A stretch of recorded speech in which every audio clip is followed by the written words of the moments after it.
in this journey of discovering who or what my thought leadership is, maybe it's a fear of labeling myself or not allowing myself to be at all, right? So as I go into 2023, I think about, okay, I'm going to do this podcast pitch competition. This is a level up of what I created in 2022, from live cohorts to summer nights to 5-day boot camps to coaching one-to-one-on-one.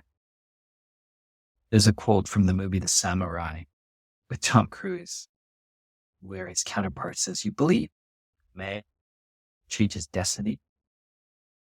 Tom Cruise, I think a man does what he can until his destiny is revealed to him.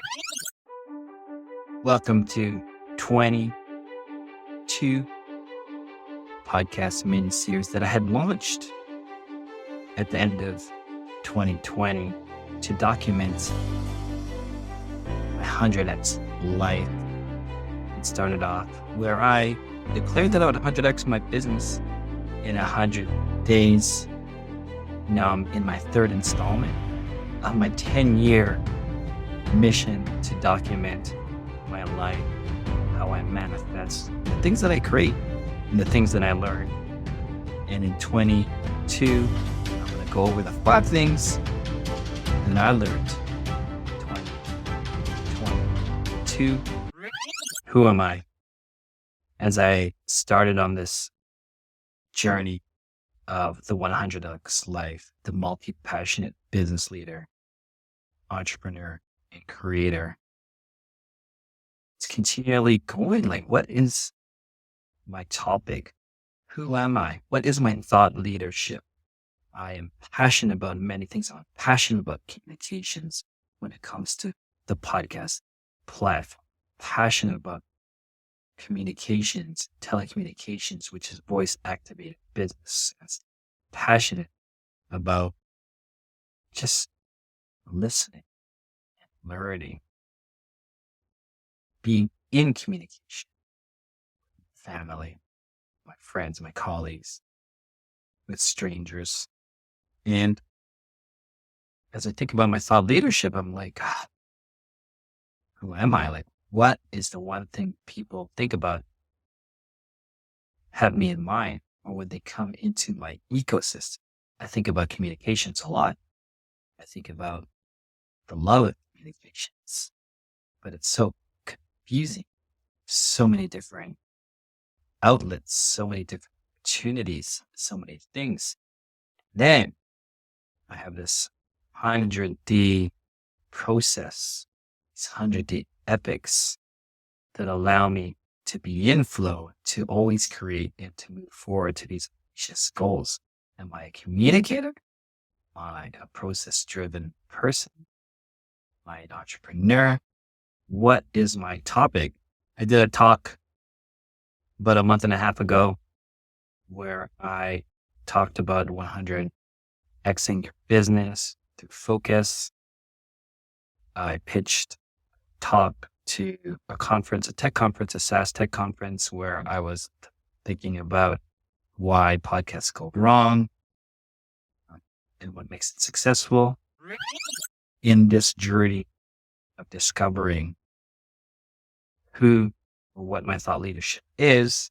Maybe it's a fear of labeling myself or not allowing myself to be at all, right? So as I go into 2023, I think about, okay, I'm going to do this podcast pitch competition. This is a level up of what I created in 2022, from live cohorts to summer nights to 5-day boot camps to coaching one-to-one-on-one. And who am I? That industry and that platform. And I think about the executive producer role, someone who could bring things together around communications. How could I win this platform and continually to bring people through communications? So communications is a very big thing, and I'm still redefining it. okay with not knowing it. And I'm okay going to 2023, still continually to launch new things, play with my thought leadership. There's no rush to this.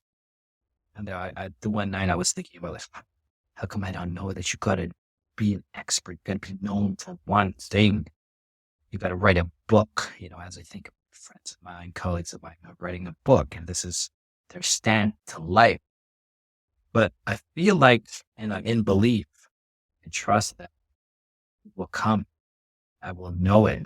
There's a quote from the movie The Samurai with Tom Cruise, where his counterpart says, "You believe, man, treat his destiny." Tom Cruise, I think a man does what he can until his destiny is revealed to him. That was a profound quote. It allowed me to realize that I'm still in the journey, doing the best I can, creating. And I'm not forcing the what or the who or the thought leadership that I believe should be because it's the best ROI or whatnot. I'm just letting it happen. And when it reveals to myself, definitely take the challenge. I will do my best. Other things that came into redefinition was really how I thought about my circle, my network, the people in my life, whether they're friends, the colleagues, the guests, people in my masterminds, and really see myself when it comes to expecting them. Because everyone at the end of the day is doing their best, the best that they know, the best that they can.